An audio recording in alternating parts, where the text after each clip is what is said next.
It's time for another installment of The Basics, and a previous episode I did about the importance of quads in Magic the Gathering, and by that I mean sets of 4 cards and a draw deck, got me thinking about some of the quads that you should have in your deck in each color. So I'm going to show you 4 quads from each color, and most of these I use in my own decks. So let's get started, shall we?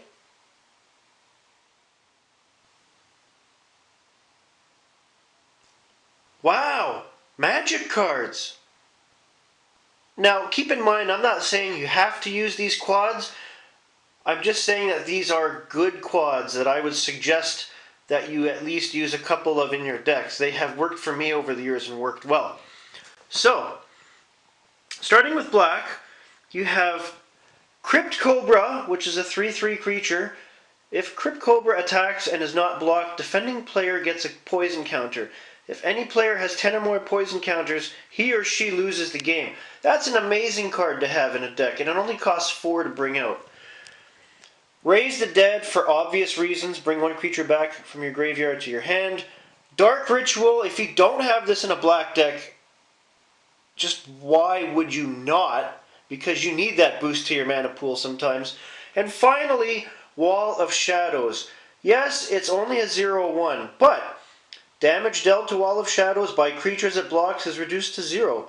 Wall of Shadows cannot be the target of spells or effects that can target only walls. It's lovely. Moving on to white.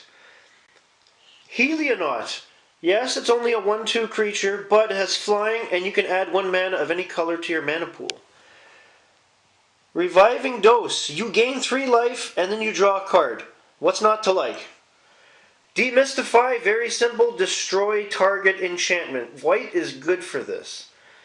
And finally, Death Ward. Regenerates target creature. Self-explanatory, and like Demystify, only costs 1 mana.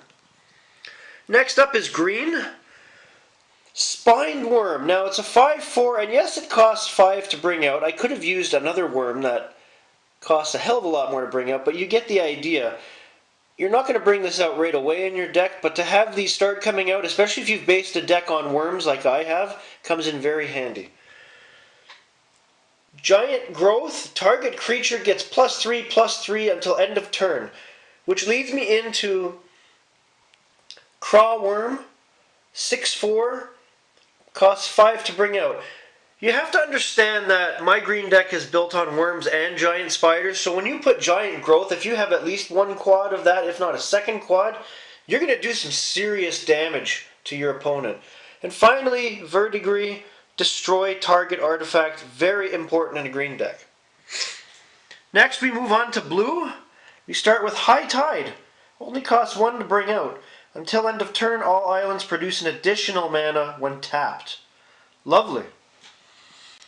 Erosion. Target land is destroyed unless its controller pays 1 or pays 1 life during his or her upkeep. Effects that prevent or redirect damage may not be used to counter this loss of life. You need this. Wall of Air. 1/5. Flying. Think about it. A flying wall. What's not to like there? And it only costs 3 to bring out. And finally, Zuran Spellcaster. Now I know again, 1/1 creature, not very powerful, but Zuran Spellcaster deals 1 damage to target creature or player. And if you have 4 of them coming out, think about it. Finally, my favorite color, which is red. We start with Fire Elemental, a 5/4 creature. Not much to dislike about this. You want to have Fire Elemental start coming out in your deck, especially if your red deck is based on destruction and lightning and fire like mine is. Speaking of which, Ball Lightning. It's a 6/1. Only costs 3 to bring out, has trample. Ball Lightning can attack the turn it comes into play. At the end of any turn, bury Ball Lightning. But again, an attack of 6. Yo. Stone Rain, destroy target land. Enough said.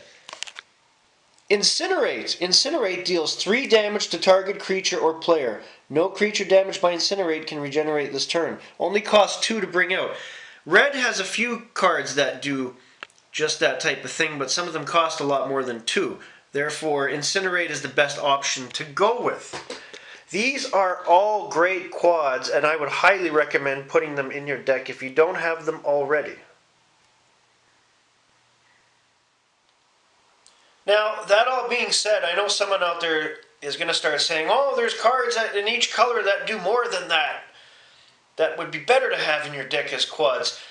Yes and no. The reason why I selected these particular quads is they have some of the lower costs of any card to bring out. That is very important when you have quads in your deck, is you don't want them to cost an arm and a leg in mana to get them out. You want to be able to get them out sooner depending on the small amount of mana that you're starting off with in the first bunch of turns. That's why I could have said a different kind of worm for green, but my other kind of worm cost 8 to bring out.